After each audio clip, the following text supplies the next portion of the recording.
Welcome to the School of Moxie podcast brought to you by Sensible Woo.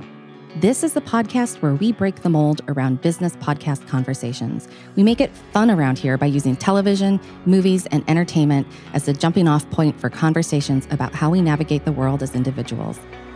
I'm your host, Mary Williams, and I've been an online creator since 2010. I've seen a lot of trends come and go over the years, but one thing that has persisted is a struggle among entrepreneurs to connect more authentically with their audiences. As a business systems process and operations coach, I've seen how much my clients and subscribers have benefited from learning how to incorporate their fun sides.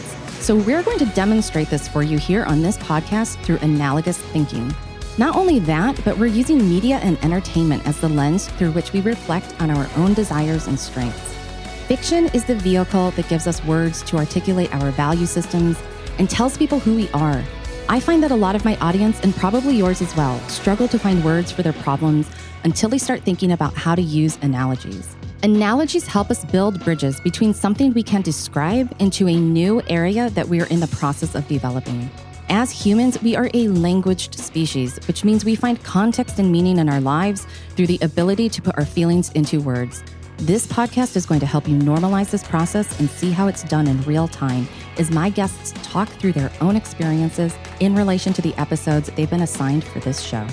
Our first season of this podcast is centered on the first season of the HBO original series, The Last of Us, based on the video game of the same name. Consider this your official spoiler alert. On this podcast, my guests are going to jump right into the conversation, and we are going to spill all the tea on the story and the plot. So if you enjoy being surprised, I encourage you to watch the episode first before listening to our discussion. Before we get into this week's episode, have I told you about the weekly readings that I create for entrepreneurs just like you each and every week?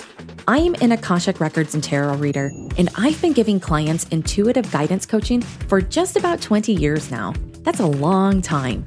I know that most readers out there don't focus on your business needs, so that's where I come in. Readings with me are only about your business development, and it helps you feel more aligned with your intuitive messages so that you can incorporate those gut feelings and inner knowings into your business data for better results. Click the link in the show notes and subscribe to my weekly email updates where you can get a free reading sent to your inbox every single week. If you want more, you can subscribe to the weekly extended readings, which are just $9 per month and help you get focused on your business energy every week. No more Sunday scaries. You've got this better in hand than you know, and I'll help you see it. Now let's get watching and talking. Hi, this is Mary, your host for the School of Moxie podcast. Thank you so much for joining us in our first season. Now that you've watched the show and listened to the discussions with each guest, I wanted to take a moment together, just you and me in your ears, to take a breath, take a moment, and do some reflections on what we've experienced together. I've been a coach to small business owners since 2016, and if there is one thing I've learned over the years, it's that in our modern world, while very exciting, moves at such a fast pace that we frequently skip over the gracious moments that life gives us to integrate the information that we consume. As our business coaching industry goes through necessary evolution at the time of this recording, I want to make sure that I uphold my values on this podcast by making space for integration and reflection rather than jumping from one flashy topic to the next. I think I developed this type of patience when I was younger through my classical music studies. And while I didn't make a career out of music, the patience for the study and understanding of nuance and detailed choices has really stuck with me. I feel that this is what we are missing so much in our business activities right now. And my hope this season was to kick off the School of Moxie podcast with a season that was entertaining, engaging, and gave us all some proof of concept. You see, when I watch my television shows and movies, I like to really feel through them and spend time thinking about them. It might be my nerdiest quality, and lately I'm discovering that it might also be my biggest advantage in entrepreneurship. How we do things like consuming a television series reflects a lot back to us as individuals about how we do anything else. If you struggle to finish watching a series, even if it's amazing, do you also struggle to finish your business goals? Listen, I'll be the first person to admit that nothing is absolute, Sometimes we are better at this than other times, and there are a wide range of factors that can impact or influence our ability to finish things. If it hadn't been for things like my classical music studies since childhood, I might not be as good at finishing things, and it's honestly something I still struggle with. But the repetition in my studies of learning a piece of music and taking it to a completion point, such as a performance or a competition, it instilled something in me that I notice regularly in my daily business activities. I see entrepreneurs from my coaching seat struggle with this as adults, and it's something we don't talk about a lot, or it gets wrapped up in a lot of extra stuff like mindset, productivity, or even manifestation practices. But the thing that all these coaching modalities have in common is that we as humans, as entrepreneurs, are seeking completion. We want to reach our finish lines to meet our goals, to finish the darn thing. And that has definitely been the biggest overarching lesson in season 1 of the School of Moxie podcast. When you listen to each of the guests this season, more people than not freely admitted that this is not the type of show they would have finished watching. But because they had committed to me, their friend, they did finish the assignment. What you didn't hear was some of the behind-the-scenes discussions I had with guests who admitted to me that they would watch up to their episode and then procrastinate, and then quickly binge the rest of the season before our recording session. I found this behavior pattern to be absolutely fascinating, although also not unexpected. Why is it fascinating? Well, I think it shows us all that, especially for women entrepreneurs, and we were all women voices on this season of the podcast, we are trained in life to do more for others than for ourselves. I will be the first to tell you that this insight, as the producer of this podcast, also helped me identify these patterns in the rest of my life as well.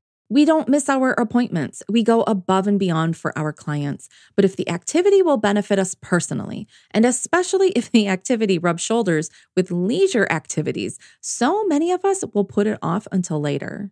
Something that shifted for me and might also work for you is this. Treat your business goals this coming quarter as if you have a standing appointment with someone. The homework is due by a certain date, just like my guests had a deadline before their scheduled recording dates. If you have to actually make a scheduled appointment on the calendar with someone else to create a finish line, then do it. This topic of finishing the darn thing also gets into a secondary theme that showed up this season, which is stepping outside your comfort zone with a low-stakes endeavor. I didn't even know until rather recently that my business of helping entrepreneurs with their systems was born out of my own ADHD coping mechanisms that I developed for survival and success since I was a teenager. Before we can finish things as neurodivergent beings, we have to also get started, which can be just as frustrating. One of the reasons I love entertainment is because you can try all kinds of genres, and if it truly is unpalatable, you simply turn it off. Maybe it's also the librarian in me. After I left my corporate career and went to work in a public library for a brief period of time, I had to consume content that wasn't my normal go-to genre. You cannot sit at a reference desk as a librarian and be unfamiliar with the entire collection. You don't have to be a master of it all, but you do need to know of it, know what is in it, and know how to help someone who loves to get more of it, which sounds an awful lot like business. It's true that I really did love The Last of Us to such a degree that I produced a whole season of a podcast around this title alone. But I also picked it strategically because I knew that having a lineup of guests model real human behavior would be way more powerful for you than me simply telling you over and over again about how doing something like this can rewire your brain and open up new strategic thinking pathways. Instead, you got to see it happen in real time. So why do we watch TV shows and movies anyway? Why read novels? Why listen to podcasts? Why does storytelling exist? Well, it's been part of the human experience since the dawn of communication. It's not just about being entertained, although that is fun. It's about processing your life's experiences. It's about having a source that reflects back to you an experience that you might not have words for yet, but the story gives you words. The story gives you courage to express yourself and grow in this lifetime. If we only stay in the feeling space and we don't put words to how we're feeling, we're only experiencing half of our humanity. So here's the tough lesson. If you only stick to the same old material again and again, and you never branch out from that, your world becomes increasingly smaller, tighter, with less room to grow and expand. Now, if that's your life's goal, then you can probably stop listening to this right now. And you probably also won't like much of anything else that I produce around here, because I'm talking to those of us who want to expand and make changes in the world. When that's your primary aim, you have to try things you have not done before. You have to learn to get past fears that are not real, to keep your hand away from the remote control and let the episode play all the way through, to watch the whole thing without distracting yourself. What do you see? What do you really see? Where do these patterns of behavior show up in all of the other areas of your life and business? Can you sit with the emotions that you need the most right now? In the case of The Last of Us, those feelings were intense and sometimes scary, but they were also full of pathos and a painful form of love. We have to be able to process these feelings if our businesses are going to also help our clients feel something as well. How about to feel brave enough to say yes to your offer, to feel bold enough to pay your full rate and invest in work with you? I noticed through all of the COVID pandemic and then this long period of us adjusting to a world that is forever changed, that because of our own daily survival needs, our businesses have been trying to hack the systems, find the shortcuts, and bypass the human side of the work that we do. And honestly, it's worked kinda sorta okay for the last couple of years. But I pay attention to people's patterns, and in my Tarot Akashic channeling practice for my clients, I am always looking for the collective energy and how that's moving. I can say with full confidence that our collective energy that affects our customers and sales is in dire need of a human touch right now. And that was another reason why I chose The Last of Us for season 1. This television series asks you to evaluate your humanity, which brings me to my third and final reflection for this episode. As you listen to the guests this season, it's inevitable that you'll love one person's voice and perspective and not feel as connected to another's. Why do you think that is? For all of my fellow A++ Gold Star students out there, we can put our overachiever pencils down right now because there is no right answer to this reflection. It's all about how you feel. Feelings. How do you feel? You've probably noticed how much I've asked you this question in this episode, and there's a reason for it.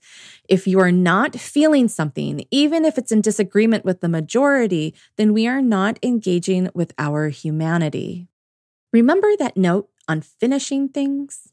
Can you finish an episode where you don't feel the same as another episode? I saw a lot of viewers of this show bounce out after the Bill and Frank episode. Now, let's be fair here. That was seriously some of the best television we've had delivered to us in an awfully long time. That episode hits you in a way that makes your heart ache with both joy and loss, which is something we've arguably been feeling in the last few years, collectively, as well as individually. But just like a whole series of a TV show like The Last of Us, not everything is a championship winner like the Bill and Frank episode. Some episodes are quieter. Some set you up for a bigger storyline in a future episode. That's kind of the point of storytelling. And I would advocate it's also kind of the rhythm of your own business journey with your offers. Not every offer and every year in business is a winner. It can't be. If they were all the same, you'd never know the difference between things. So when you listen to the guests I invited onto the season of the School of Moxie podcast, you'll notice the same pattern show up within yourself. Some guests are clearly experienced at showing up and having an engaging conversation with a host. Other guests are clearly less experienced and sometimes really struggle to find their thoughts, their words, and show up with their true feelings, not just the staged version of themselves. Where do you notice this showing up in your field of awareness? The answers you have are going to be different from the person next to you. Your favorite super expert guest voice may not match with another person's opinion and experience. Tune out what other people think or say. What about you and yourself? What do these voices reflect back to you about yourself? If you find yourself disengaged or critical when you hear someone's interview, that is showing you data about yourself. The voices that we love, they're easy peasy lemon squeezy. In fact, it's too easy. And it's also the surface level that most of my entrepreneurial clients get stuck inside of for far too long. It doesn't matter how much revenue you can generate each year or how many people are on your email list. The addiction to only the things that are easy and that reinforce only our light qualities are the things that get us into trouble. We are talking about our shadow qualities. Did any guest this season make you want to recoil or check out of the conversation? Did you feel jealousy or envy at any point? Do you wish that you were on the mic instead? What do these feelings tell you about yourself and about what you need to do moving forward as a business owner? Maybe it's the data that shows you how you want to show up more visibly in the coming year and that you want to exercise your voice to say what you're thinking and feeling. Maybe it's data that shows you how you want to change some of your offers so that both you and your clients are more excited to do some work together. Maybe it's data that shows you how you've been hiding behind a curated persona rather than being who you feel you truly are in this world. Whatever it is that part of you wants to talk with you, we've modeled how to do this through a podcast. You might take this into a biz buddy conversation or through a journal writing practice, or maybe through consistent marketing like your email newsletter where you express yourself every week. And all of this comes from watching a television show. Who would have thought it? Well, I've been thinking of it for years, and I'm so thrilled that I've been able to evolve this analogy exercise into a podcast because we're really going to be able to do cool things in this space together moving forward. Before we finish this season, I'll be giving you a sneak peek into season 2, which is already in pre-production. I'm so grateful to my brilliantly insightful guests this season. They were so brave to do this project. They talked about their experiences and thoughts on the mic, and you've now had the chance to hear them struggle to find their words sometimes and have so much to say in so many other ways. It's an empowering experience to hear other people model this work of being a more relatable human, and I know you're never going to be the same either. I am definitely not the same after producing this season, and some of my own takeaways have been deeply personal as well as strategic for my own business's development. We're going to spend the rest of this first season doing some more deconstructing exercises, and I'm also going to bring you behind-the-scenes production information that you've been asking for over on the socials. I would love to know, what is your biggest reflection? Be bold. Leave a review on this podcast with your comments and thoughts, and I will see you in the next episode. This has been the official School of Moxie podcast with your host, Mary Williams. The show is written and produced by Mary Williams, and the episode was recorded in Vancouver, Washington at the Sensible Woo home office. Chris Martin from Chris Martin Studios is our editor and the sound engineer for this episode. Additional production and marketing support is provided by the AK Collective, founded by Amber Kinney. I'm Mary Williams, your host and the founder of Sensible Woo. You can watch the HBO original series The Last of Us on Max.com. As a librarian, I will always encourage you to check out the companion book Bittersweet by Susan Cain at your local library. You can find this show wherever you listen to podcasts, and all of the links to resources, guest information, and anything else we might reference in an episode are in the show notes. We appreciate your support by subscribing and submitting a 5-star review. It helps other listeners find and share this content alongside you, our wonderful listeners. Like and follow Sensible Woo on YouTube, Instagram, and don't forget to subscribe to email updates at sensiblewoo.com, which includes a weekly tarot reading delivered right to your inbox. Until next week, be sensible, be woo, and most of all, be you.